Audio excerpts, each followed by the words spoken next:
It's that time of the year again where we make resolutions and we want to go to the gym or go on diet in 2023.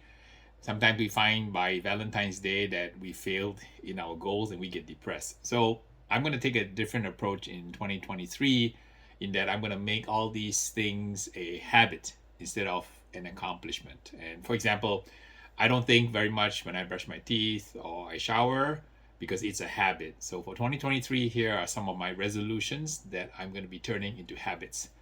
First, number one, on the communication, I told myself before I open my mouth, hit the send button, reply to a comment from a troll, I'm going to pause a half second and ask myself just three filtering questions. Number one, so what I'm going to do, is it necessary? Number two, is it truthful? And the most important, number three, is it being kind? And I'm going to do more of that for 2023. On finding joyful things to do, I'm in my first year of retirement. So I'm told that there are actually 4 phases of retirement. The first one is when you are in phase one, which is sort of vacation mode and everything is fun. After phase one, you sometimes will get a little bit kind of depressed because you lose your work environment, some of the relationships at work, and then you get a bit depressed.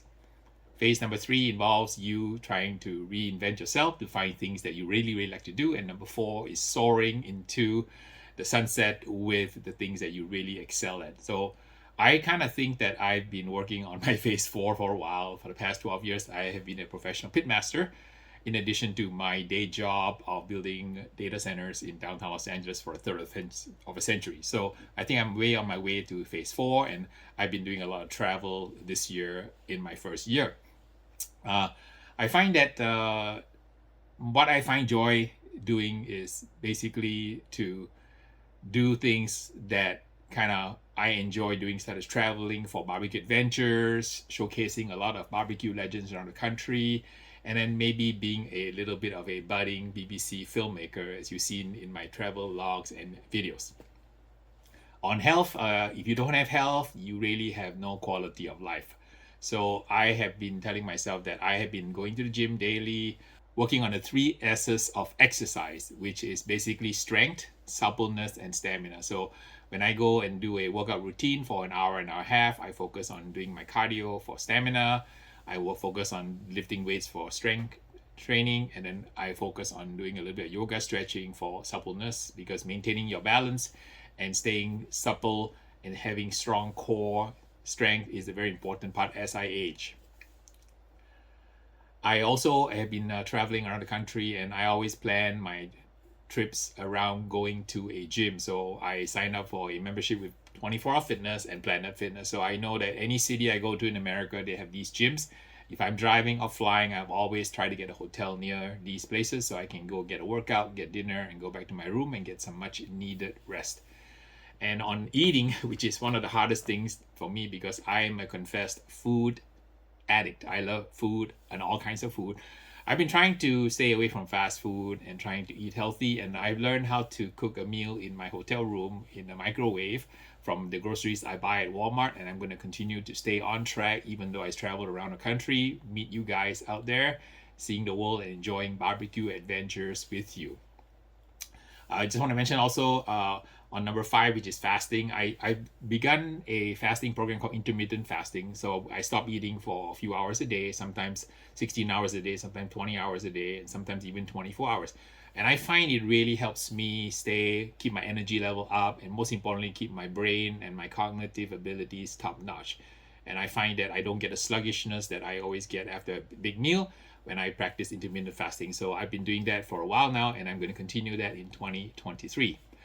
On mentoring, I think that this is something I really miss because I was a chief tour guide for about a dozen project managers in downtown LA in the IT shop. And now that I am retired in 2022, I found a lot of kind of energy and focus to pivot and mentor my YouTube subscribers, folks in social media, different Facebook groups, and my Patreons. And my students, I have absolutely 4,000 alumni which I'm mentoring, so that is extremely rewarding. So if you haven't mentored anybody, I highly encourage you in 2023 to go out and mentor somebody. That way it's such a priceless and meaningful thing that you can add to this world. Learning, I've always told you guys, I'm a lifelong student, and the more I learn, the more I realize how little I know, and I will always be a student until the day I die.